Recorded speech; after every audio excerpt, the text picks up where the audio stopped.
I see these truck drivers posting stuff talking about real truck drivers. You can't do it unless you drove 24 hours just off coffee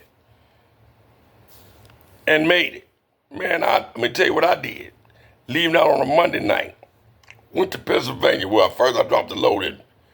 I dropped the load in Virginia. Came back to Pennsylvania, Morgantown. Picked up a frame machine for an auto body shop out there in San Francisco. Hit the road. Now, mind you, I had a truck back then. It was an old 94 Freightliner. That's something going to get 1,600 off both my tanks. Back then, I think diesel like 99 cents a gallon. I jumped in that doggone truck, got to Joliet, took a break there. They got family members there. Stretched out on my auntie and uncle couch, which I drove for my uncle down. I left Joliet going across to Virginia. My uncle had a few trucks, trying to start his little trucking business. I get on cross there from leaving Joliet. I had to be there like the next day for sure. I spend the night. I wake up in the morning. They out there knocking. I was on a flatbed. I pulled a frame machine out. They knocking on my window, waking me up so they can get me unloaded. Got me unloaded. Got a load that left from Los Angeles. Now, mind you, this is one of them loads that got the Army graffiti on it. So it was a very, very important load. It was a 20 box. I had to strap that down with my chains. I got that across there. My man asked me, Brian, could you get that load there for me by Monday? I said, I'll do you better than that. Now, this was about Wednesday. Yeah, about Wednesday. Now, I'm already in L.A., California. Wednesday. I come across that some gun. No, Thursday. I come across that some gun.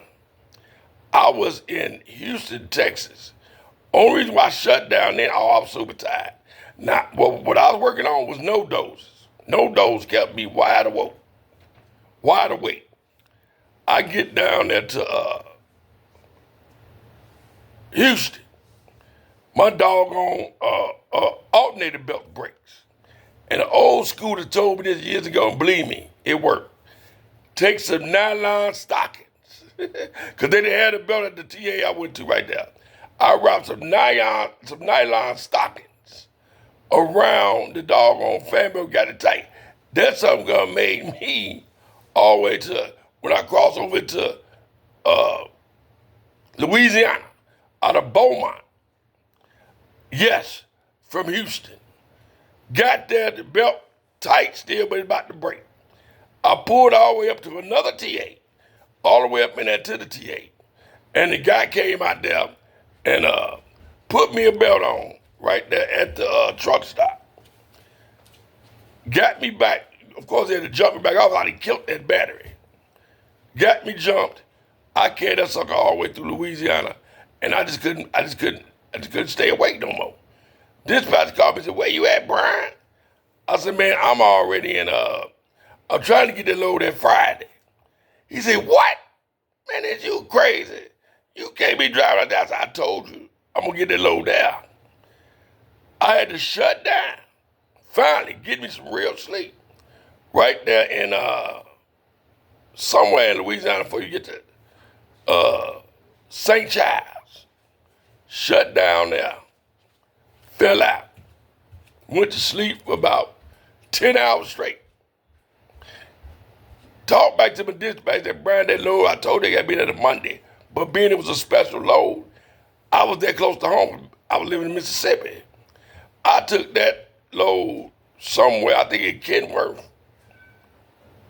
Kenwood, Mississippi. No, I'm sorry, Louisiana. And they locked it up behind the gate. Some of the Army people knew somebody there. They locked that load up the Monday morning. I went and got that load Monday morning, dropped it off. He said, "Man, you better take a whole week off because your laws got to catch up with you." You know what I'm saying? Now, that's a real truck driver story, and I got many more.